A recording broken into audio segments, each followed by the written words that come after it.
Trajimos una Biblia, hermanos. Les invito a que la tomen con la mano derecha si es posible y decimos: la palabra de Dios contenida en este libro es la verdad que acepto creer, es la enseñanza que me comprometo a seguir y es la esperanza que me atrevo a confesar. Nada me impide recibirla, nadie me evitará que la haga parte de mi vida y por ningún motivo dejaré de proclamarla. Estoy aquí para leerla, oírla y vivirla diariamente. Amén. Hermanos, tengo un predicador invitado. Se supone que el día de que uno cumple años tiene el día libre, ¿verdad? Y yo no lo he tenido libre precisamente, pero sí tenemos la dicha de tener aquí entre nosotros al hermano Elí, una persona llamada por el Señor también para ser su siervo. En el Congreso Crece estuvo participando, además de la alabanza, él dio un taller, dirigió un taller de adoración y dio una conferencia, una extraordinaria conferencia acerca de la reforma y los efectos de la reforma en el cristianismo moderno y cómo crecer por causa de esos principios que nos enseñó, que se restauraron de la reforma. Y le he invitado también para que comparta con nosotros un mensaje que es el tema de este mes: crece más para proclamar más. Y le he invitado para compartir la palabra. Algunos dicen que se parece mucho a mí, y yo digo que hasta podemos jugar así a eso de que encuentra las diferencias, ¿verdad? Y algunos dicen también que es lo mismo pero más barato, aunque no es cierto, está saliendo muy caro porque es en dólares allá. Pero le he invitado para compartir la palabra del Señor. Me acompañan a orar por él. Señor Santo, bendice por favor a tu siervo Elí. Te pido que lo uses, que nos hables a través de su vida, cosas le has enseñado, le has dicho, le has dado pasión también por tu reino, por tu obra, y hoy has de usarlo, Señor, para hablar a nuestro corazón. Bendícelo, te lo pedimos en Cristo Jesús. Amén. Amén. Sí. Soy historiador, hermanos, y en mi muy humilde opinión, no sé ustedes, es mi opinión, ustedes podrán discrepar, pero en mi opinión hay tres personajes de la historia que son, digamos, los más importantes. Por supuesto, sin contar a Jesucristo, porque Jesucristo no tiene comparación, ¿verdad? Pero hay tres personajes que a mí me parecen los más importantes de la historia, que dejaron una huella indeleble: Saulo de Tarso, Martín Lutero y Gilberto Gutiérrez. ¿Qué opinan?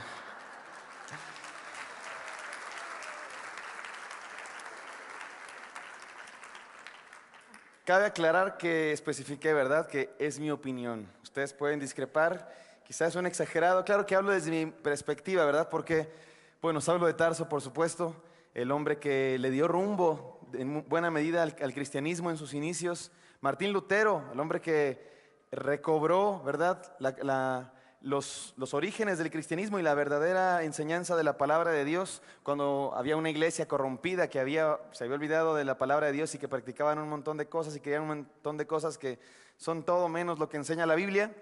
Y pues Gilberto Gutiérrez, que también a mi vida por lo menos es de lo más importante, el personaje más importante humanamente hablando en mi historia, ¿verdad? Entonces cabe aclarar que lo digo desde mi propia perspectiva. Pero ¿por qué les cuento por qué les digo esto? Porque, bueno, hay tres cosas que nos congregan aquí y que van a dirigir el curso de este sermón. Por supuesto que es darle la gloria a Dios y por supuesto que es estudiar la palabra de Dios, pero la manera de hacerlo va a ser dirigida por tres cosas. Número uno es el cumpleaños del pastor. No podríamos hacer caso omiso a ello, ¿verdad? Teníamos que darle gloria a Dios por la vida del pastor, especialmente en este culto, que es su cumpleaños. No siempre cae en domingo, de hecho yo no recuerdo hace cuánto no cae en domingo, pero hoy cae en domingo exactamente, hoy es su cumpleaños, un 12 de noviembre de 1959, a las 10 de la mañana, esos bellos ojos veían la luz por primera vez. Y ahora han pasado 58 primaveras, ya casi llegas a la tercera edad, ya te duelen un poco las caderas, pero sigues hablando con verdad. Un poema que le acabo de...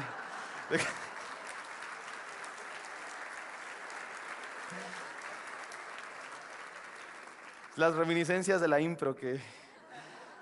esa es la primera cosa, el cumpleaños del pastor. Número dos, también estamos celebrando 500 años del inicio de la Reforma. No sé si ustedes lo supieron, no se sabe tanto. Ahí en el seminario donde yo estoy, pues es un seminario, se dice mucho. Hace 500 años se marca como el inicio de la Reforma. Ahí en mi escuela hicieron todo un festival, la gente se disfrazó bien bonito por la Reforma. Y curiosamente cae en el mismo día de Halloween. De hecho, Lutero lo hizo a propósito así, el momento en el que publicó sus 95 tesis, él quería que fuera un momento donde hiciera escándalo. Y entonces escogió la víspera del Día de Todos los Santos, ¿verdad? Ustedes saben, estaba cerca el Día de Todos los Santos. Y entonces él publicó sus tesis y vamos a hablar un poco más en este sermón acerca de eso. Pero estamos celebrando 500 años de eso, 31 de octubre de 1517. Para hoy, para este año, son 500 años de la Reforma Protestante. Y número 3, el tema de este mes, como ya lo dijo el pastor, es Crece Más para Predicar. Ayer acabamos el congreso Crece y ese es el tema, creciendo. El título de este sermón va a ser Crece Más como un árbol plantado. Me encanta esa frase de la palabra de Dios, como un árbol plantado. No sé, me parece poética, no sé ustedes.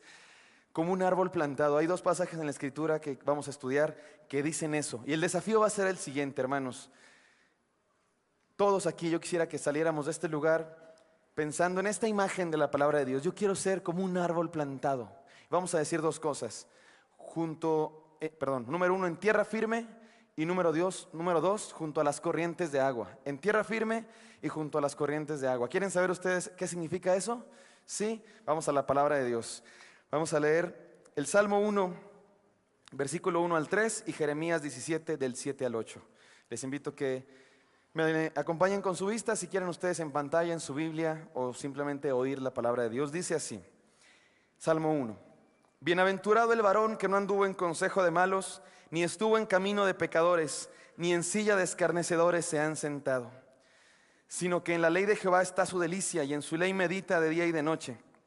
Será como árbol plantado junto a corrientes de agua, que da su fruto en su tiempo y su hoja no cae, y todo lo que hace prosperará. Qué maravillosa palabra de Dios. Y después hay otro muy parecido en Jeremías. Miren cómo dice la palabra de Dios.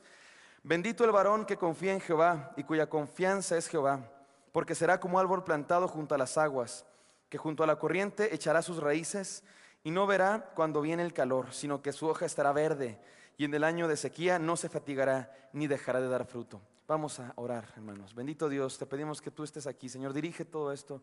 Señor, toma el control de todos nuestros corazones y pensamientos, de nuestros oídos, de mi voz, de todo, Señor. Toma el control de este lugar. Sé dueño, Señor, de este momento y permítenos experimentar tu palabra. Lo pedimos, Señor, verdaderamente en el nombre de Jesús. Amén. Amén. 2 enseñanzas, hermano, cada una con 2 enseñanzas respectivamente. Número 1.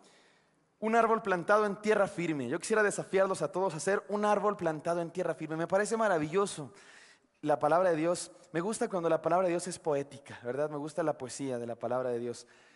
Como un árbol plantado. El varón que confía en el Señor es como un árbol plantado. Usted, imagínese un árbol, esos árboles recios, ¿verdad? Firmes. Los árboles son símbolo de eso, ¿verdad? En la poesía, de firmeza, de vida, de fruto, de herencia, de muchas cosas maravillosas. Y la Biblia dice que el varón y la mujer también que confía en el Señor es como un árbol plantado. ¿Qué significa eso? Número 1, en tierra firme. Quisiera que todos nos preguntáramos, hermanos. Pregúntese ahí en su mente, a sí mismo. Hágase esta pregunta. ¿Cuál es tu máxima autoridad? ¿Cuáles son los principios que rigen tu vida? En otras palabras, ¿en qué te basas para tomar decisiones? Cuando vas a tomar decisiones importantes, ¿cuáles son tus principios? Cuando ves al futuro, todos miramos al futuro, ¿verdad? A algunos ya no les queda tanto futuro, otros nos queda más o menos futuro y a los niños les queda muchísimo futuro, si Dios quiere. ¿Qué nos da esperanza para ver al futuro? ¿En base a qué tenemos esperanza para ver al futuro? Déjame decirte que si estas preguntas no las respondiste con un Dios o su palabra o algo parecido, eso es lo que me da esperanza, eso es lo que es mi máxima autoridad. ¿Sabes qué? Si no respondiste así, eres un árbol, lo siento, te lo digo con mucho respeto, eres un árbol en tierra inestable, eres un árbol plantado en la arena, porque la palabra de Dios es muy clara. Los árboles, las vidas firmes son las que están plantadas, sembradas en su palabra. Así dice la palabra de Dios y es real. Eso es muy real. ¿Y saben qué? Ahora que estamos celebrando esto de la Reforma, eso es uno de los énfasis principales de la Reforma protestante. Cuando Lutero, lo que encendió la llama de Lutero era un descubrimiento bíblico. Descubrió la palabra de Dios. Descubrió que la palabra de Dios era la única autoridad. De hecho, se han hecho lemas de la Reforma. Digamos que todas las enseñanzas de la Reforma, si usted no quiere investigar mucho de la Reforma, es de esas personas que no les gusta leer tanto, que les gusta que les den las cosas resumidas, la Reforma protestante se resume en 5 enseñanzas. Sola fe, solo somos salvos mediante la fe que el Espíritu de Dios pone en nosotros. Número 2, solo somos salvos por gracia, no por obras, sino por gracia. No puedes comprar tu salvación, tú no puedes portarte muy bien para ser salvo. No se van al cielo los que se portan bien, sino los que creen por fe, por la gracia de Dios. Somos salvos por la gracia de Dios, sola fe, sola gracia, solo Cristo. Solo Jesucristo es Rey y Señor, no hay otra autoridad en nuestra vida más que Jesucristo. Número 4, solo a Dios la gloria. No tienen orden, pero lo estoy diciendo así nomás porque sí. Solo a Dios la gloria. Vivimos únicamente para la gloria de Dios, y puse al último porque es el que estamos hablando. Sola Escritura. Solo la palabra de Dios es nuestra fuente de autoridad para creer y hacer y actuar. Hermano, si no estás plantado en la palabra de Dios, estás plantado en terreno pantanoso, en terreno inestable. El desafío es: haz de Dios y su palabra la máxima autoridad de tu vida. Haz de Dios y su palabra la máxima autoridad de tu vida. Y voy a decir 2 cosas que traen como resultado hacer esto. Número 1, resiste a todo. Fíjense cómo dice Jeremías, que estábamos leyendo: no temerá la llegada del estío. Un árbol plantado en tierra firme resiste a todo. Vienen las tempestades y está de pie. Vienen las plagas y está de pie. Vienen los tiempos de calor y sequía y está de pie y vivo. Y en este sermón, como ya dije, vamos a utilizar a estos 3 personajes: Saulo de Tarso, Martín Lutero y el pastor Gilberto Gutiérrez. Vamos a poner ejemplos de sus vidas en cada uno de estos puntos. Saulo de Tarso, Martín Lutero y el pastor Gilberto Gutiérrez. Un alemán, un judío y un mexicano. Suena inicio de chiste, ¿verdad? Sí. Estaban un alemán, un judío y un mexicano. Y yo qué sé, nomás había 2 paracaídas o esas cosas que... Evidentemente el pastor se salvó porque está aquí, gracias a Dios. Entonces, resiste a todo. Un árbol plantado en tierra firme resiste a todo. Estos 3 personajes son hombres que resistieron un montón de adversidades. Miren, se los voy a platicar. El primero, Saulo de Tarso, cronológicamente. Saulo de Tarso, ustedes leen las epístolas paulinas. A Saulo por todos lados le tupían. Los liberales le tupían, los conservadores le tupían, los judaizantes le tupían, los paganos le tupían.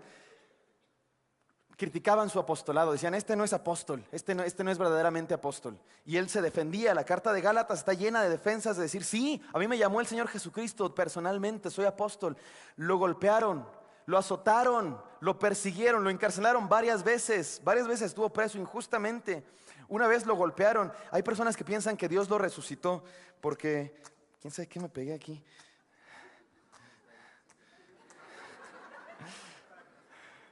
No, ya no se fijen, hermanos, ignórenlo. Es más, me voy a quedar aquí ya. Lo siento, los de aquel lado, tocó acá. No, espero que se vaya. Qué divertido. ¿Qué estaba diciendo? Lo encarcelaron. Hay personas que piensan, hay una parte en el libro de los Hechos que no especifica claramente qué pasó, pero hay unas personas que piensan que Dios resucitó a Pablo, porque dice que lo golpearon y quedó su cuerpo inerte. Y hay quienes piensan que esa frase de que quedó su cuerpo inerte significa que estaba muerto, pero después o no estaba muerto, o Dios lo resucitó, Dios lo salvó de que no muriera.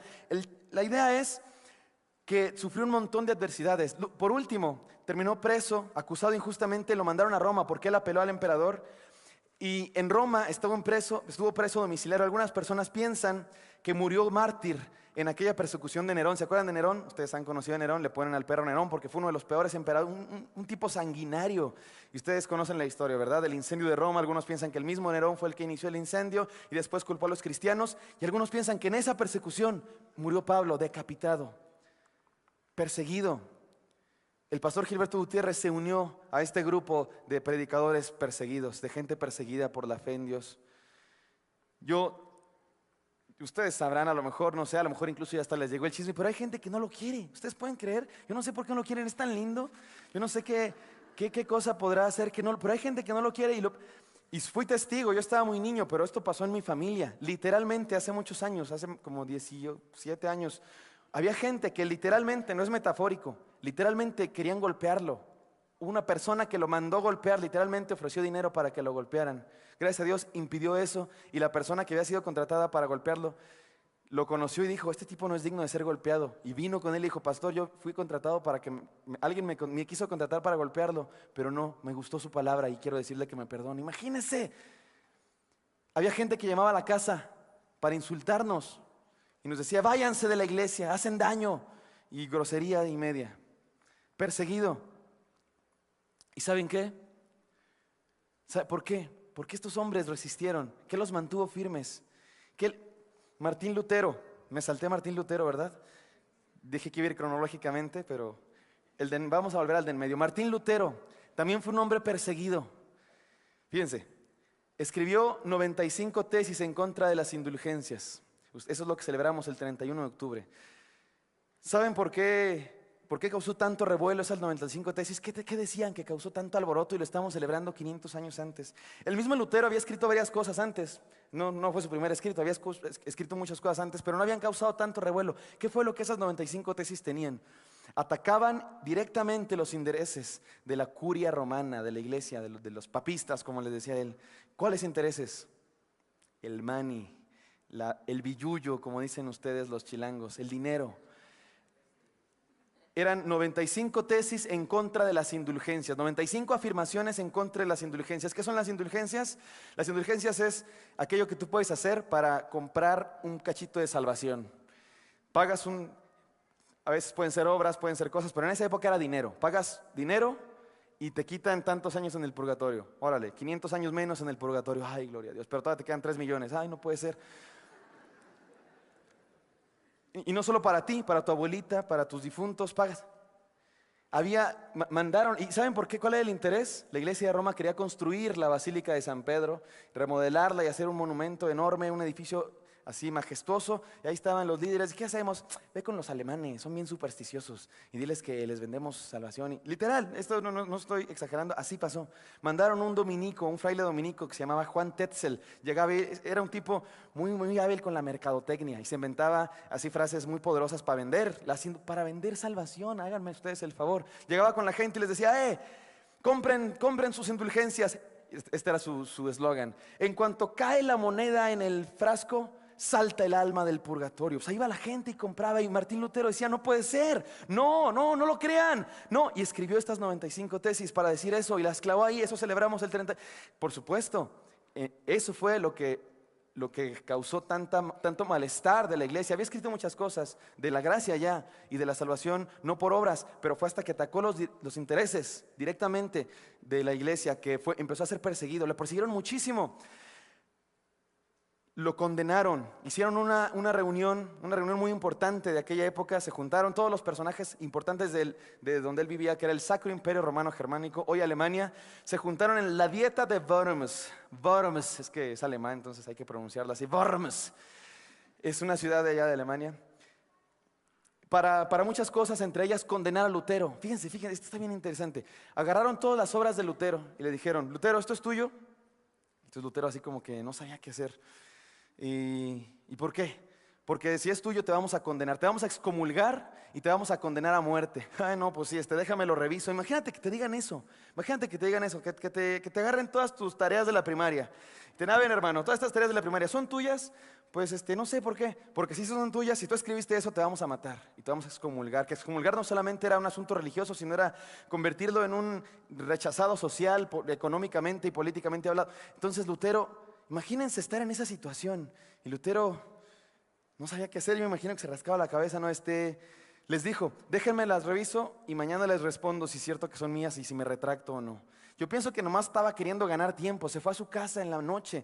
Yo no sé si las leyó o nomás oró al Señor que lo salvara de aquella cosa. Imagínense, ¿qué harían ustedes? Te están diciendo, si no te retractas de esto que escribiste, te matamos. Literalmente te condenamos a muerte por hereje. Literal. ¿Qué haces tú? Pues retráctate, ¿no? Pues, ¿qué cuesta? Pues igual tú en tu fuero interno sigues pensando que es verdad, pero ¿qué te cuesta decirles que te retractas para que pues nomás no te maten? No, ¿saben qué hizo Lutero? ¿Saben qué hizo? En un momento les voy a leer exactamente palabra por palabra qué respondió, pero básicamente dijo lo que dijo el Noah en su canción: no me retracto, ni me hago a un lado. Así que el Noah compuso una canción, pero es un rap, no les va a gustar a ustedes. A mí sí me encanta, ¿no? ¿Dónde está Noah? Te quiero, amigo. Está bien padre tu canción. No me retracto, dijo Lutero, no me retracto. Lo cual significaba que iba a ser condenado a muerte, literal. Ahí acababa su historia. Gracias a Dios, las circunstancias del momento y muchas cosas que para qué les cuento, lo secuestraron. pero fue un secuestro bueno, pero literalmente lo secuestró. Él no sabía, pero uno de sus amigos, un protector de Lutero, lo secuestró, literalmente lo secuestró así en su Suburban con vidrios polarizados y todo. Lo agarraron, Lutero no sabía, y lo llevaron a un castillo, el castillo de Wartburg, y allí estuvo Lutero mucho tiempo, eso, traduciendo el Nuevo Testamento al alemán, pero eso es otra historia. El punto es que fue perseguido muchísimo, había gente que lo quería matar. Igual el pastor, ¿saben por qué? ¿Saben por qué aquella gente que no quería al pastor no lo quería? Lo mismo que Lutero, porque estaba afectando sus intereses. Era gente que se beneficiaba del tesoro de la iglesia, y el pastor los confrontó, igual que Lutero. Se parecen mucho estos tres personajes. Confrontaron a las autoridades de su época. Ahí está Lutero enfrente del emperador Carlos V, el de los chocolates, ese que ustedes se comen y luego le salen granos en la cara. Ese era un tipo poderosísimo. Carlos V de Alemania, el quinto Carlos del imperio germánico, el imperio alemán. Carlos III de España gobernaba lo que hoy es Alemania, lo que hoy es España, un montón de tierras en Europa aparte de esas. Es el mismo al que Hernán Cortés, ustedes conocen a Hernán Cortés, le mandaba sus cartas de relación, y el penacho de Moctezuma. Imagínense, el Carlos V está ahí sentado en su escritorio, de repente llega un mensajero: ¡Hey, Carlos V, qué pasa! Te mandaron el penacho de un tal Moctezuma y las cartas de Hernán Cortés. ¡Ay, qué bonito! Y llega otro mensajero: ¡Hey, Carlos V, qué pasó! Pues no, ¿qué crees? Que los turcos, porque en ese momento los turcos estaban amenazando el imperio. Los turcos ya destruyeron la ciudad y están a las puertas de tu imperio, ve a rescatarnos. Y de repente llegan otros. Carlos V, ¿qué? Un monje agustino que se llama Lutero, que dice que la salvación es por gracia y que no le compren indulgencias a la iglesia. Y ahí estaba Lutero enfrente del hombre más poderoso de Europa y probablemente del planeta. Y Lutero le dice: no me retracto. El pastor Gilberto Gutiérrez, valiente como él solo, ustedes recordarán, yo no estaba, pero me contaron y vi en internet, viene acá un predicador importantísimo y predicó, yo creo que bonito, pero al final dijo cosas que no creemos en esta iglesia. Y era un tipo muy importante, y el pastor no tuvo pelos en la lengua y se paró a contradecir lo que había dicho este hombre. Pablo, ante el emperador mismo, quiso ser llamado, y ante varios gobernadores. ¿Qué se requiere? ¿Qué valor? ¿De dónde sale ese valor?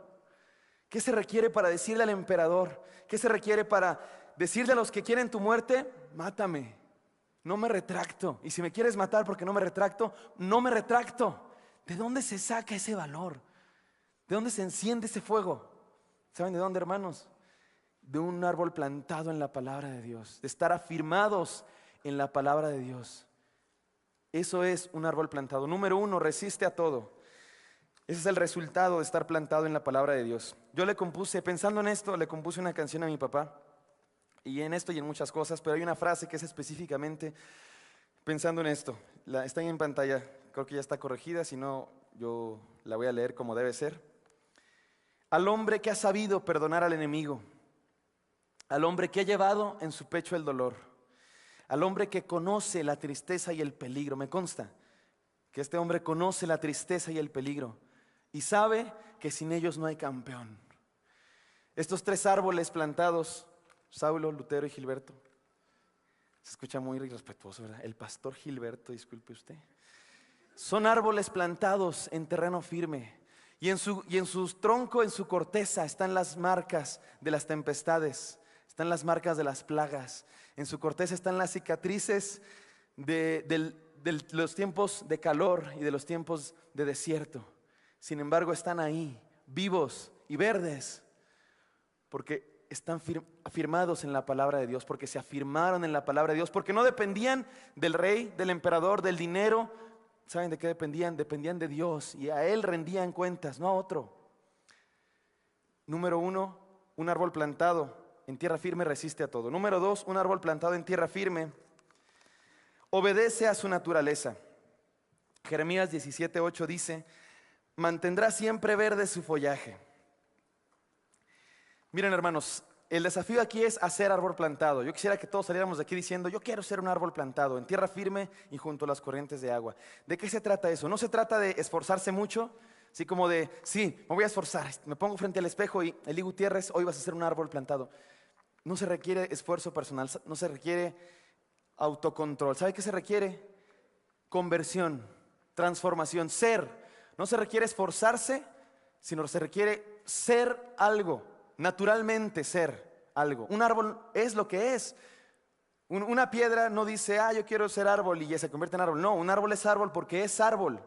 porque Dios lo hizo árbol. ¿Y sabes qué? Dios te puede hacer a ti árbol. Y Dios hizo a estos tres hombres, Pablo, Lutero y Gilberto Gutiérrez, los transformó. Miren los ejemplos, los tres ejemplos. Ahora sí, cronológicamente, si no me equivoco. Saulo de Tarso era un perseguidor de cristianos. Ustedes lo saben, ¿verdad? Era un perseguidor de cristianos. Y experimentó una conversión. Si a mí me preguntaran, ¿cuáles son las tres conversiones más famosas de la historia? Yo diría estas tres. Saulo de Tarso, Martín Lutero y Gilberto Gutiérrez. No sé si la conversión de Gilberto Gutiérrez es muy famosa, pero yo la he escuchado montones de veces. La neta.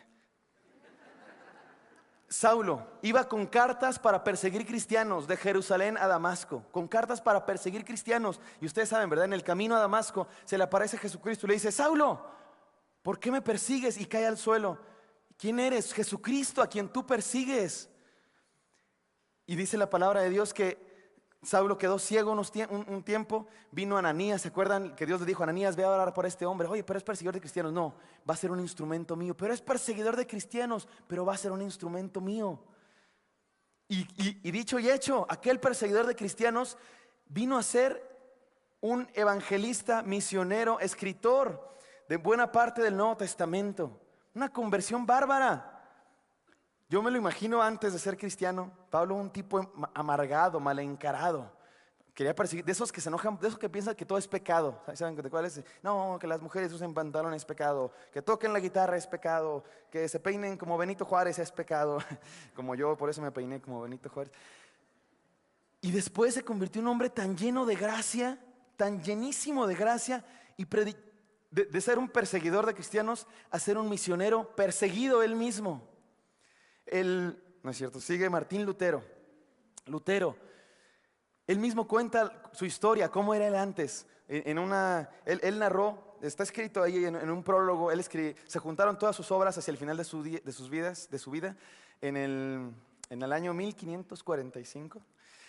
Se juntaron sus obras y él escribió un prólogo a sus obras. Y él cuenta un poco de su vida, está muy interesantísimo. Fíjense, esa famosa escena, si han visto la película. Lo mandaron a estudiar Derecho, así como a mí me mandaron allá a Estados Unidos a estudiar Teología, y lo mandaron a estudiar Derecho a una universidad.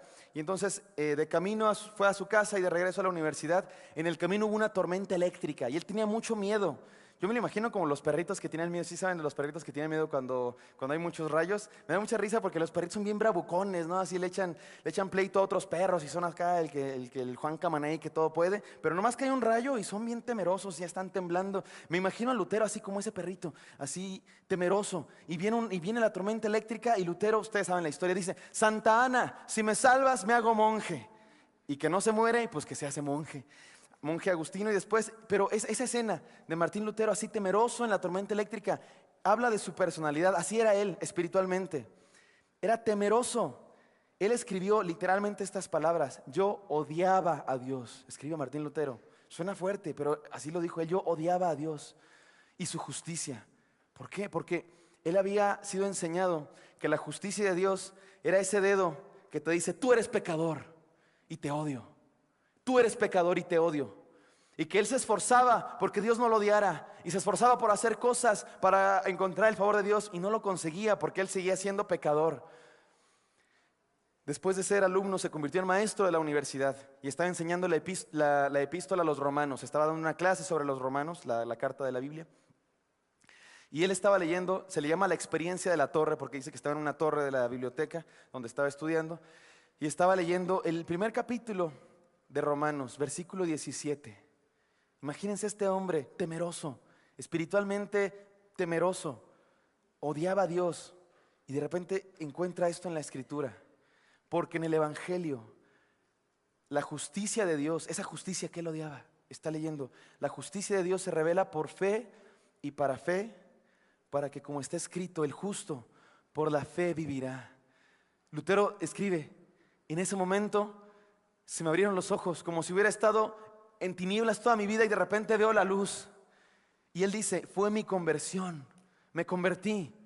Entendí que el dedo de Dios no te está señalando, la justicia de Dios no te está diciendo: te condeno. La justicia de Dios te está diciendo: si crees por fe, te puedo justificar. La justicia de Dios no es para condenarte, sino para justificarte. Y la salvación no es por lo que tú haces, sino porque yo quiero salvarte por mi gracia maravillosa, si crees en mí. Conversión, de ser un temeroso, de ser un perro con el rabo entre las patas, temiendo a Dios y odiando a Dios, pasó a ser un valiente reformador que se atrevió a decirle al emperador en su cara: no me retracto, y así me quieras tú matar, no me retracto. Qué conversión tan maravillosa. El pastor Gilberto Gutiérrez, también una conversión maravillosa, que he escuchado yo montones de veces. Ustedes también han escuchado, ¿verdad? Porque aquí la cuenta el pastor ya, yo sé que ustedes se la saben, porque la ha contado aquí cada que, ya es como los viejitos esos, ¿verdad? Que cuentan la misma historia una y otra vez. Cuando yo tenía 17 años, porque el pastor se convirtió a los 17 años. Y yo me acuerdo muy bien que la escuchaba mucho, porque él grabó, en alguna ocasión dio un concierto que se grabó en cassette. Sí, hermanos, jóvenes, alguna vez existió música grabada en cassette. ¿Se acuerdan de los cassettes, hermanos? De los que le dabas vuelta con la pluma Bic.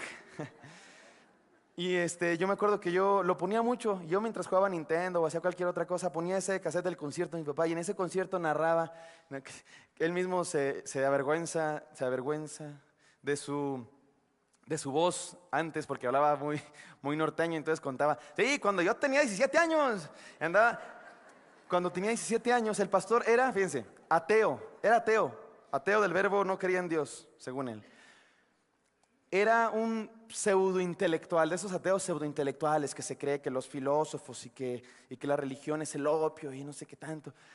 Era un tipo depresivo, muy depresivo. Incluso hasta dice que llegó a tener pensamientos suicidas. Y ahí estaba este joven de 17 años. Habrá gente aquí de 17 años que podrá entender esa situación tal vez. Y lo invitaron, no les voy a decir quién, porque la pastora se pone un poco celosa. Una muchacha invitó al pastor a la iglesia, la hija del pastor. Y estaba ahí en la iglesia. Dice que no se pone celosa, que ya superó esa parte. Dice que la muchacha esta le dijo: te invito a una fiesta. Ah, pues cámara, vamos a una fiesta. Y que era un culto aquella fiesta, pues que escuchó. Y ustedes han escuchado esta historia, ¿verdad? Que el predicador habló de Barrabás, ¿se acuerdan? Y que dijo: tú eres Barrabás. Le dijo a la gente de ahí de la reunión: tú eres Barrabás, porque tú ibas a morir, tú debías morir como Barrabás, pero fuiste liberado como Barrabás por Jesús como Barrabás. Y dice el pastor que él sentía el dedo del predicador hacia aquí en su nariz, como si le estuviera hablando a él: yo soy Barrabás. Y que pasó al frente cuando el pastor hizo invitación. Y ustedes han escuchado esa historia, ¿verdad? De que él no sabía ni cómo orar, que le dijeron: ora a Dios. Y que mi papá se paró ahí enfrente de todos y dijo, muy orgulloso: Dios, no creo en ti, soy ateo. Así empezó su oración y terminó la oración de rodillas, porque experimentó una conversión. Estoy cuidándome aquí del, quién sabe qué sea, del refresco.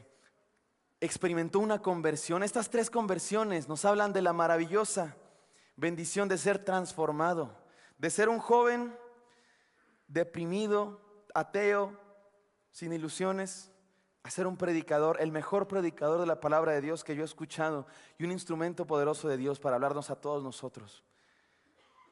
Eso es lo que hace Dios en las vidas. Así se llega a ser un árbol plantado por una experiencia. Es una experiencia con Dios, algo que te pasa. Hermano, ya te pasó.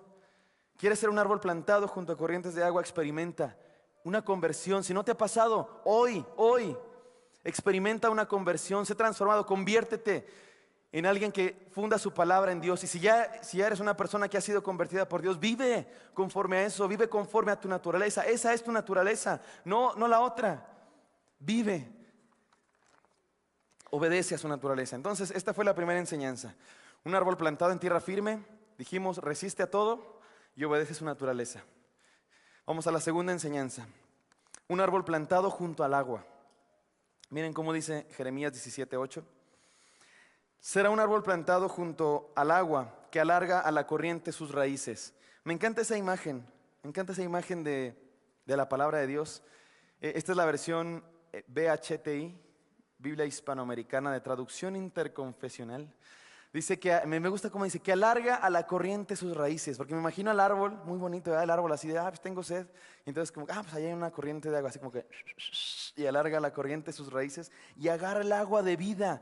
Eso hacen eso hacen las plantas, eso hacen los árboles. Yo no sé mucho de botánica, en realidad, para serle sincero, ni me gustan mucho las plantitas. A mi papá le encantan las plantitas, yo no sé de dónde le saque. Yo le digo, papá, las plantas, como que, o sea, como que era un perro, pues le haces cariñitos, él te hace cariñitos a ti, te lame, tú lo lames y bueno, bueno, yo creo que no sería muy adecuado, hermanos, que lamieran a sus perros, pero cada quien su higiene personal.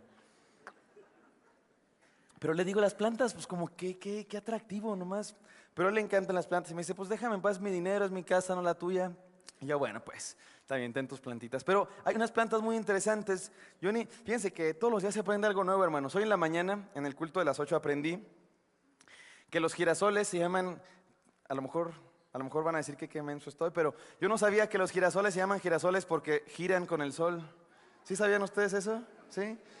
¿Todos lo sabían, menos yo? Ok, gracias. Se acaba de demostrar mi ignorancia. Gracias a Dios.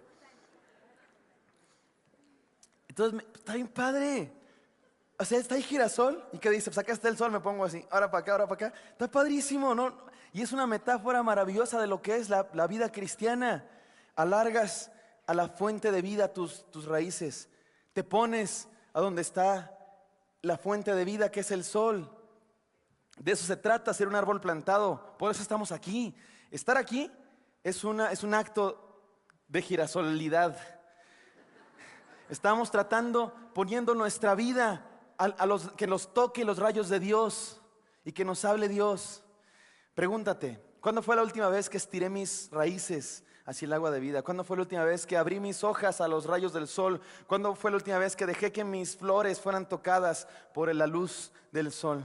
O en otras palabras, ¿cuándo fue la última vez que hablé con Dios? ¿Cada cuánto abro mi Biblia? ¿Cada cuánto vengo a leer su palabra? De eso se trata, ser un árbol plantado junto a las corrientes de agua. Y déjenme decir una cosa más, que está en un pasaje de la Biblia. Romanos 8 del 14 al 17. Ya está en la pantalla, ¿verdad? ¿Sí, hermanos? ¿No? Bueno, entonces lo busco acá. Romanos 8 del 14, no, sí está. Romanos 8 del 14 al 17. Fíjense cómo dice esta palabra de Dios. Habla de esto que estamos diciendo. Fíjense. Porque todos los que son guiados por el Espíritu de Dios, estos son hijos de Dios. Pues no habéis recibido el espíritu de esclavitud para estar otra vez en temor, sino que habéis recibido el espíritu de adopción por el cual clamamos, Abba Padre. Me encanta esto. Y hoy en el Día del Padre, hoy no es Día del Padre, pero para mí es como Día del Padre, porque cumpleaños mi papá. Y además el Día del Padre nadie sabe cuándo es, ¿no? El Día de la Madre todo el mundo sabe, 10 de mayo, y se hacen montones de fiestas, mole, y van montones de gente a visitar a la madre. En el Día del Padre, pobre papá tiene que empujarse el solito hacia el pastel, ¿verdad? Porque nadie los pela a los pobres padres, así es nuestra cultura, lo siento. Pero hoy, que es para mí como un poco el Día del Padre, porque cumpleaños de mi papá, me encanta esto porque así me enseñó mi papá.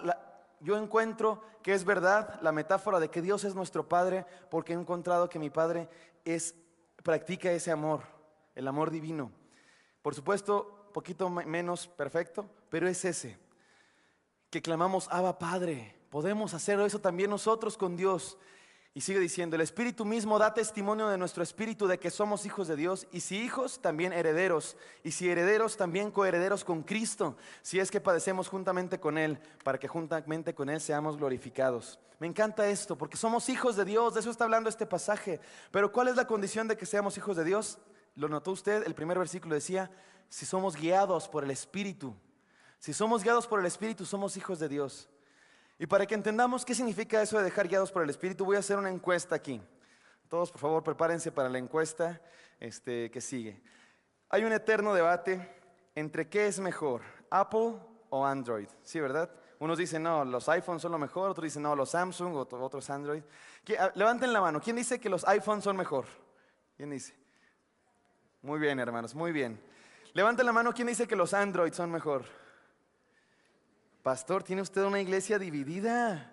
Aquí los hermanos, yo no sé, pero hay que predicar de la unidad, pastor. Es un eterno conflicto pero ¿qué es lo que está en juego acá? ¿Por qué se discute esto? El problema acá es entre muchas cosas, ¿cuál tiene mejor sistema operativo? ¿No? Yo tampoco sé mucho de informática, no sé de botánica, no sé de informática, no sé de nada, hermano, no sé qué hago aquí, pero tiene que ver con cuál tiene mejor sistema operativo, ¿no? ¿Por qué? ¿Qué importa que tenga mejor sistema operativo? Bueno, porque el que tenga mejor sistema operativo da mejores resultados. Es más rápido, mejor calidad de muchas cosas. Piensen ustedes en aquellas computadoras viejísimas. ¿Se acuerdan aquellas computadoras viejísimas que eran como un bulto enorme y que tenían Windows 95 y que tú te sentías modernísimo, pero el día de hoy es una cosa absolutamente obsoleta? Compara una de esas con el mejor sistema operativo, el más rápido, yo no sé, les digo que no sé, pero el mejor. Y te dicen, ¿cuál quieres? Pues claro que quieres el mejor, ¿verdad? ¿Cómo vas a querer el Windows 95 que tarda milenios en prender y milenios en escribir una sola orden que tú le das? ¿Quieres el mejor sistema operativo? ¿Están de acuerdo? Eso es lo que dice el apóstol Pablo en este pasaje de Romanos. No les he dado el espíritu, vamos a ponerlo en nuestros términos, no les he dado el sistema operativo de la esclavitud. Les di el sistema operativo del Espíritu de Dios. ¿Y saben cuál es la diferencia? El sistema operativo de la carne tiene muy malos resultados: chismes, disensiones, pleitos, inmoralidad sexual, avaricia, esclavitud. Esos son los resultados del sistema operativo de la carne. Pero Dios dice, no les di el sistema operativo de la carne, yo les di el sistema operativo del Espíritu. ¿Y saben cuál es el fruto, el resultado del sistema operativo del Espíritu? Amor, gozo, paz, paciencia, benignidad, bondad, fe, mansedumbre y templanza. Hermano, ¿qué sistema operativo le vas a cargar a tu vida? ¿Qué resultados quieres tener? Espero que ahí sí estemos unidos, ahí no hay tanta división, espero yo. Que queramos todos cargarle a nuestro ser el sistema operativo del Espíritu de Dios para tener esos resultados. De eso se trata, extender tus raíces a la fuente de vida. Carga tu vida, llénate del Espíritu. Eso es la llenura del Espíritu Santo. Eso es el bautismo del Espíritu Santo, no otra cosa, como dicen algunos que ni para qué entrar en ese tema. Entonces, dos resultados, vamos a decir también acá. Dos resultados de una vida, de un árbol plantado junto a corrientes de agua. Número uno, da fruto. Un árbol plantado junto a corrientes de agua da fruto. Ya dijimos que dar fruto tiene que ver con el fruto del Espíritu, pero también tiene que ver con dejar huella, dar una herencia.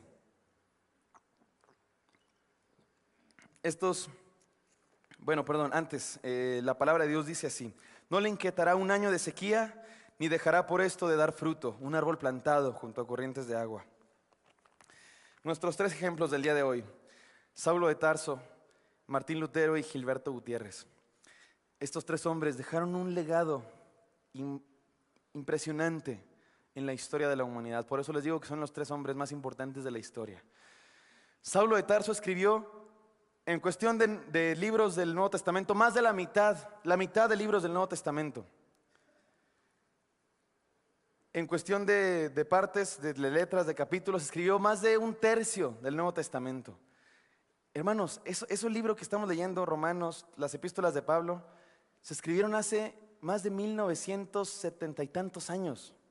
Es un montón, piénselo, imagínelo. O imagine usted las cartas de su bisabuela o las cartas de su tatarabuela. ¿Qué dice usted? No, hombre, esto está viejísimo. Eso fue hace 100 años.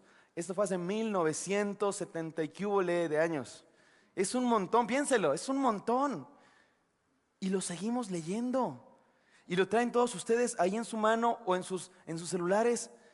No es poca cosa. Es un legado extraordinario y lo seguimos leyendo.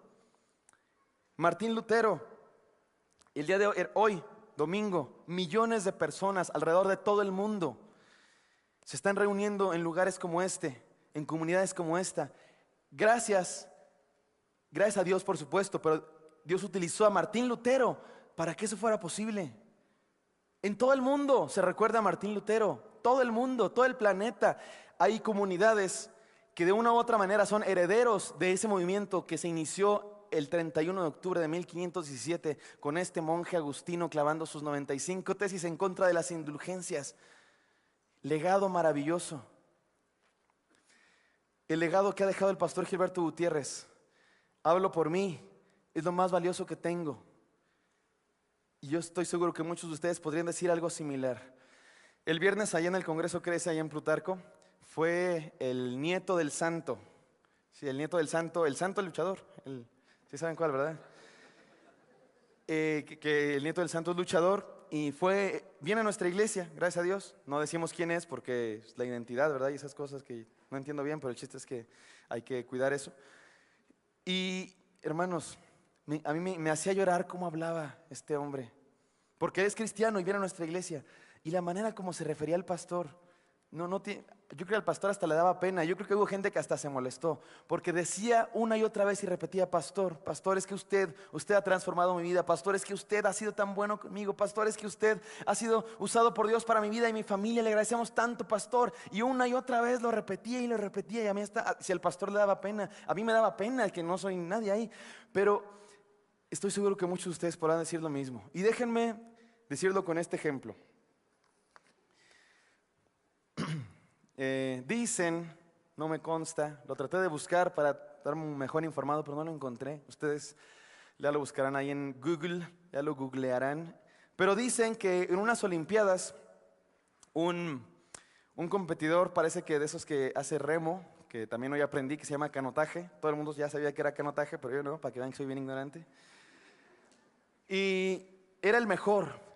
Todo el mundo sabía que él iba a ganar. Todos decían: este va a ganar en las próximas Olimpiadas. Todos daban por hecho que la medalla de oro era de él, porque estaba en el mejor momento de su carrera, porque nadie le hacía frente de los demás competidores y había ganado todas las mejores, las pruebas anteriores, tenía los mejores resultados. Y el día anterior a la prueba le hablan: oye, tu esposa está embarazada y va a dar a luz ya casi, antes de lo planeado, y es de alto riesgo. Él, sin pensarlo, se fue con su esposa. Dejó las Olimpiadas, dejó el país en donde estaban, se regresó a su casa para estar con su esposa. Llega con su esposa y su esposa le dice: no, ¿qué haces? Estás loco, vas a ganar la medalla de oro, regrésate. No, quiero estar con ustedes. Y le dice estas palabras: la medalla de oro puede esperar. La medalla de oro puede esperar, quiero estar con ustedes. No ganó nada en esas Olimpiadas porque no participó, obviamente. 4 años después participó en la misma prueba que hubiera ganado 4 años antes, pero no ganó nada. Había otros competidores mejores que él, ya no estaba tan joven, no estaba en el mejor momento de su carrera y no ganó nada, ninguna de las 3 medallas que valen, o como se diga. Qué triste, ¿no? Iba a ganar la medalla de oro, pero no ganó nada. Pasó el tiempo. Muchos años después, su esposa y su hijo estuvieron bien. Su hijo creció y se hizo un remista o canotajista, o como ustedes le quieran llamar. Y se hizo muy bueno. Y fue a las Olimpiadas. ¿Y qué creen? Ganó la medalla de oro. Y fue con su papá. Y le dijo: papá, la medalla de oro pudo esperar. No esperó 4 años, esperó 20 y tantos. Pero esa fue la herencia que aquel padre sembró en su hijo. ¿Y saben qué? Me encanta esa historia.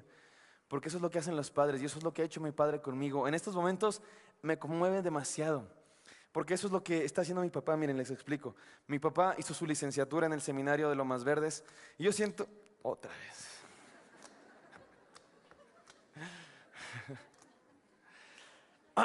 hizo su licenciatura en el seminario de Lomas Verdes y yo sé que no le quita el sueño, pero efectivamente siempre quiso progresar más en los estudios, hacer una maestría. Nunca lo pudo hacer porque se casó y tuvo hijos y pues tenía que mantener a su familia y atender por ustedes. Nunca lo ha hecho, por sacrificarse por ustedes, porque está pastoreándolos a ustedes y es una iglesia muy grande. Y no, lo digo, sí es un poco verdad, pero no es un asunto como de molestia, sino de gusto, por supuesto, porque es una bendición.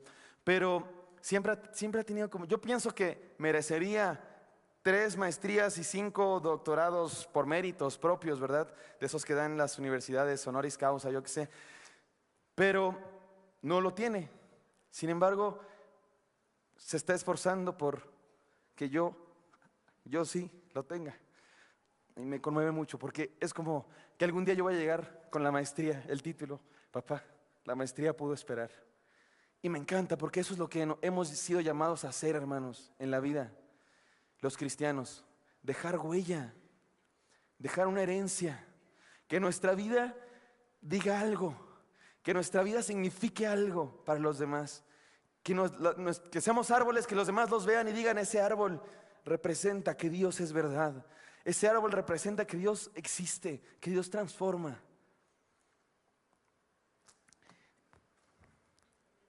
Perdón, ya no sé qué sigue. Da fruto. Eso es lo que significa dar fruto. Y número 2, cumple un propósito. Cumple un propósito. Un árbol plantado junto a corrientes de agua cumple un propósito. Dice el Salmo 1, es como un árbol plantado junto al arroyo, da fruto a su tiempo y no se secan sus hojas. Los árboles sirven para muchas cosas, ¿verdad, hermanos? Los árboles dan sombra, los árboles son alimento para algunos animales, son lugar de hogar para otros animales, hacen sus nidos, algunos insectos también tienen ahí sus hogares. Los árboles dan oxígeno, esa es una de las funciones importantísimas de los árboles. Los árboles, ¿qué más? Dan frutos, dan un montón de cosas, pero es triste cuando un árbol tiene que ser cortado porque no sirve más, porque ya no cumple un propósito. Pero es más triste cuando una vida humana no cumple su propósito en la vida. A mí me da una tristeza, hermanos, cuando vamos por las calles y de repente vemos a un hombre, una mujer, tirados en el suelo, víctimas de la esclavitud, a un vicio, sucios. ¿Saben por qué? ¿Por qué me parece trágico? Porque no tendría que ser así. Esa vida humana no tendría por qué terminar así. Podría haber sido otra cosa. Es más, Dios quería que fuera otra cosa, pero fue una tragedia. Y yo sé que es un ejemplo muy gráfico, pero para cada uno de nosotros es lo mismo. Hermano, tu vida puede ser una cosa maravillosa. Tu vida tiene un propósito maravilloso. Que no sea una tragedia, hermano. Cumple tu propósito en la vida. En serio, Dios te creó para una misión, no eres un accidente. Dios quiere algo contigo. No termines en tragedia. Estos 3 hombres de los que estamos hablando cumplieron su propósito. Uno de ellos sigue vivo y lo sigue cumpliendo y es mi padre. Si las pruebas de ADN que me hice no mienten, ¿verdad? Porque, no es cierto. No hace falta, ¿verdad? Porque, ¿cómo dice el dicho? De tal, ¿qué? Ustedes se lo saben. Me parezco a mi papá y está vivo y sigue cumpliendo su propósito. Estos 3 hombres cumplieron su propósito. Pablo de Tarso, Dios lo llamó con un propósito. Le dijo a Ananías, Dios le dijo a Ananías, este es instrumento escogido. Y miren, yo sé que esta afirmación que voy a decir tiene se puede refutar y se puede cuestionar, pero permítanme hacerlo de esta manera. Si no fuera por Pablo, el cristianismo no hubiera pasado de ser un grupo de judíos que creían en un Mesías. Dios utilizó a Pablo para que ese mensaje de Jesucristo llegara a todas las naciones. Fue Pablo el que Dios usó para que eso se expandiera. Y no fue fácil. Había quien le decía, no, primero se tienen que hacer judíos. No, solo para los judíos. Y Pablo decía, no, para todos, libremente para todos. Esa era su misión en su vida. Martín Lutero cumplió una misión importantísima en la vida, hermanos. De los momentos cruciales de la historia del cristianismo es ese. El cristianismo se había corrompido. Ya no era cristianismo verdadero, era una imitación de cristianismo, ni siquiera imitación. Era cualquier cosa menos cristianismo. Siempre hubo gente que creía de verdad, siempre hubo gente que por supuesto creía la verdad, pero no se predicaba en las iglesias. Y había una iglesia enorme, una institución corrompida, interesada en el dinero, que tenía a la gente engañada literalmente. Y Dios utilizó a Lutero para abrir esta celda de esclavitud y traer el mensaje verdadero de la palabra de Dios al mundo, literalmente al mundo. Y Gilberto Gutiérrez, un hombre que Dios ha utilizado, para mí el más importante de los 3, porque tiene que ver directamente conmigo. Y todo lo que yo soy, todo lo poco bueno que tengo, que es muy poco, es gracias a Dios por instrumento de este hombre. Y yo estoy seguro que muchos de nosotros pudieran decir algo similar, la influencia que Él ha tenido en nosotros. El desafío es, hermano, cumple tu propósito en la vida. Fíjense, uno de los principales énfasis de la Reforma era ese. Lutero decía, cuando después de la Reforma de Lutero, ya no había, digamos, este sistema jerárquico en algunos grupos reformados. Ya no había este sistema jerárquico, ¿verdad? De sacerdotes y no sé qué tantas clases de gente ordenada. Y algunos piensan, sí, Lutero deshizo a los sacerdotes, deshizo al sacerdocio. porque el sacerdocio es un sacramento, ¿verdad? En la religión romana, que indica más o menos algo así como que subes de nivel cuando te haces sacerdote. Pues Lutero dice no. Y algunos dicen, Lutero eliminó a los sacerdotes. No, al contrario, Lutero eliminó a los laicos, eliminó a lo común. Todo el que cree es sacerdote. Todos somos aquí sacerdotes, hermano. Todos, si hemos creído en Cristo, somos sacerdotes. Y tenemos la capacidad de hablar con Dios directamente, sin necesidad de intermediarios.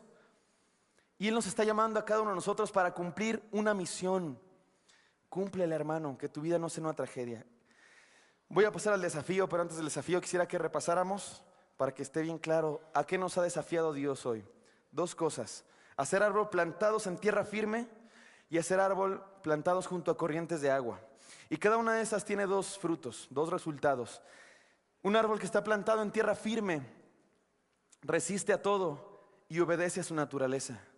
Y un árbol que extiende sus ramas, que está plantado junto a corrientes de agua, da fruto y cumple un propósito. Ese es nuestro desafío, hermanos, que se quede ahí en nuestro corazón.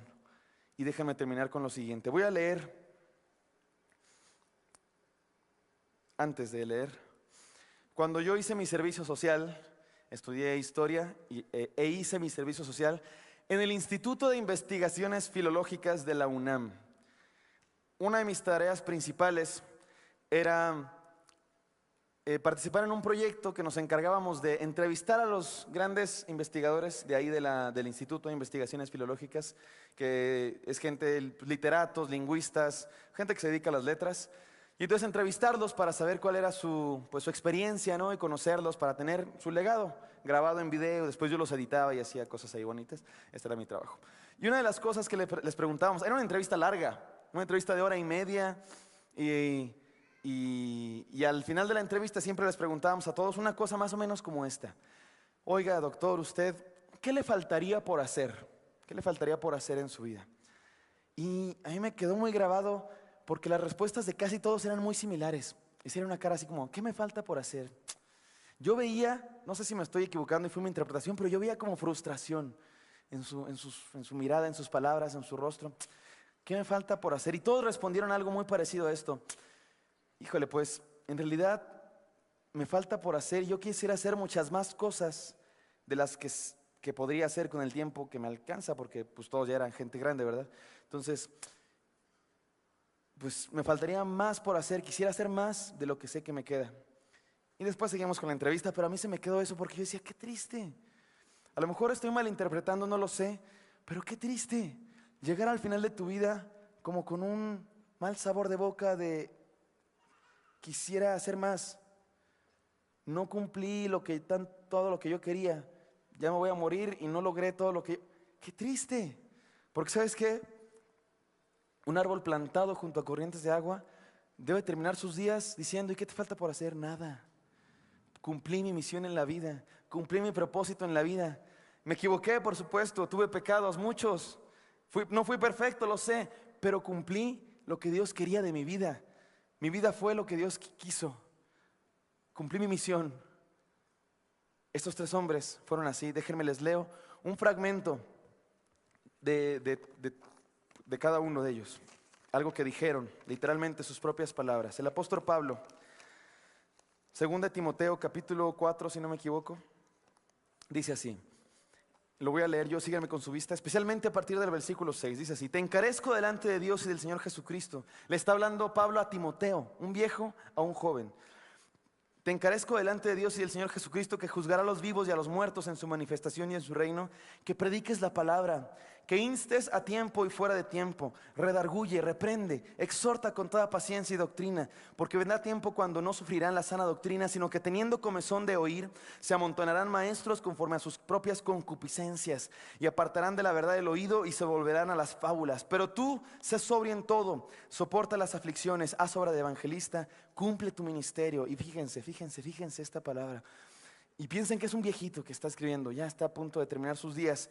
Porque yo ya estoy para ser sacrificado y el tiempo de mi partida está cercano. He peleado la buena batalla, he acabado la carrera, he guardado la fe. Por lo demás, me está guardada la corona de justicia, la cual me dará el Señor, juez justo, en aquel día. Y no solo a mí, sino a todos los que aman su venida. Como diciendo, llegué al final de mis días, Timoteo, te toca a ti. Y en cuanto a mí, hice lo que me tocaba. Y Dios me dará mi corona. No sabemos qué significa eso, solamente que cumplió su misión. Y también a todos los que la cumplamos. Hermano, tienes una misión, cúmplela. Martín Lutero pronunció estas palabras en la dieta de Worms. ¿Se acuerdan ese? Sí les conté, ¿verdad? Ese lugar donde estaba Lutero rodeado de todos aquellos que lo iban a juzgar. Leyó sus documentos en la noche, regresó al día siguiente. ¿Te retractas, Lutero?, le preguntan. Y Lutero está ahí parado frente a ellos y pronuncia un gran discurso.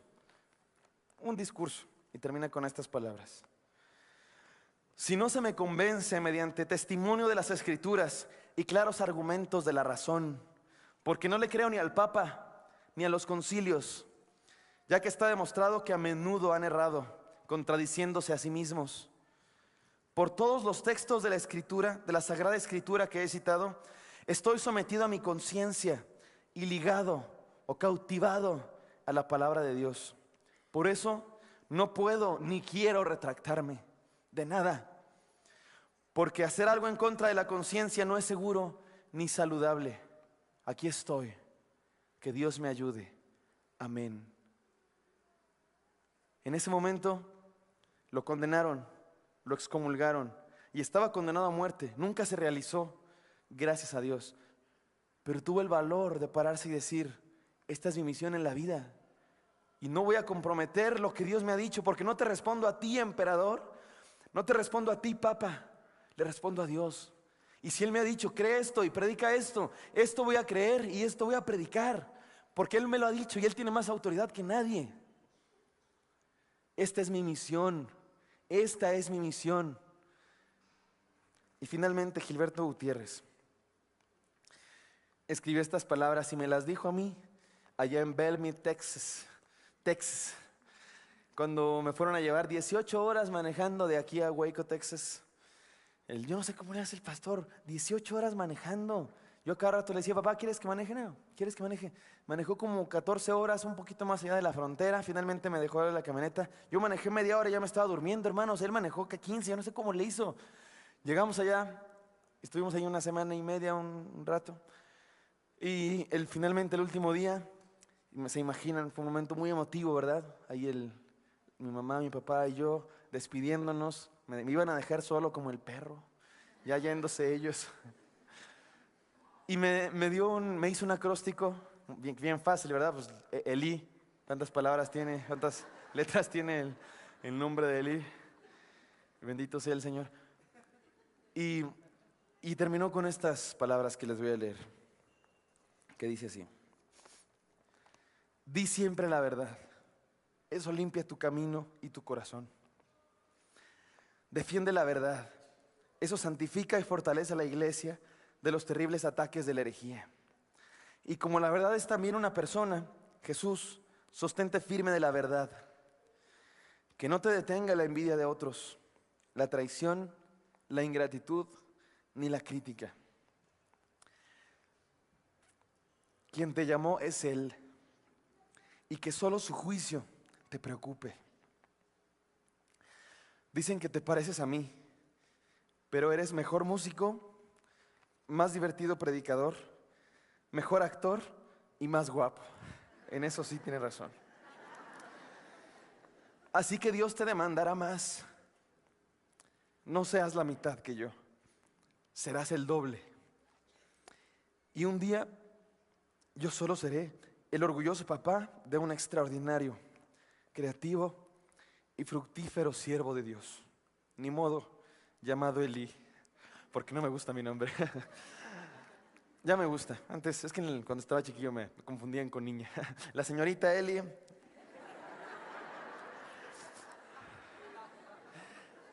Gracias a Dios nunca afectó mi identidad, ¿verdad? Pero estos tres hombres están cumpliendo su propósito en la vida. Fueron árboles plantados junto a corriente de agua. Fueron árboles plantados en tierra firme. cumplieron su propósito, dieron fruto, dejaron herencia, resistieron las tempestades y obedecieron a su naturaleza. Queremos ser un árbol plantado, hermanos. Queremos ser un árbol plantado en tierra firme y junto a corrientes de agua. Si es así, vamos a Dios y respondámosle. Bendito Señor, te agradecemos por tu palabra, Señor, que nos compara con árboles cuando confiamos en ti. Te pedimos, Señor, que nos hagas, Señor, árboles plantados junto a corrientes de agua y en tierra firme. Mira tu pueblo, Señor, aquí estamos. Sabemos, Dios, que hemos cumplido un propósito y te pedimos perdón cuando hemos obedecido a otro sistema operativo. Perdón, Señor, cuando no hemos dado fruto que corresponde a nuestra naturaleza. Perdónanos, Señor, cuando no hemos puesto nuestras ramas y nuestras flores hacia tu sol, sino hemos buscado la oscuridad. Perdónanos. Queremos, Señor, ser transformados y ser árboles plantados junto a corrientes de agua que dan fruto a su tiempo y cuya hoja no cae. Si es así, hermanos, si ustedes piensan eso y quieren decirle eso al Señor, les invito a levantar su mano ahí en donde están y decirle: Señor, yo quiero ser un árbol plantado. ¿Alguien quiere decirle eso al Señor? Dios les bendiga. Dios les bendiga a todos los que están levantando su mano. ¿Alguien más quiere decirle eso al Señor? Quiero ser un árbol plantado, Dios. Dios les bendiga. Pueden bajar su mano todos los que han levantado. ¿Alguien más? Última vez que preguntamos. ¿Alguien quiere ser un árbol plantado junto a corrientes de agua? Levante su mano en este momento y dígale: sí, Señor, yo quiero. Que Dios bendiga. Mira, Señor, aquí estamos.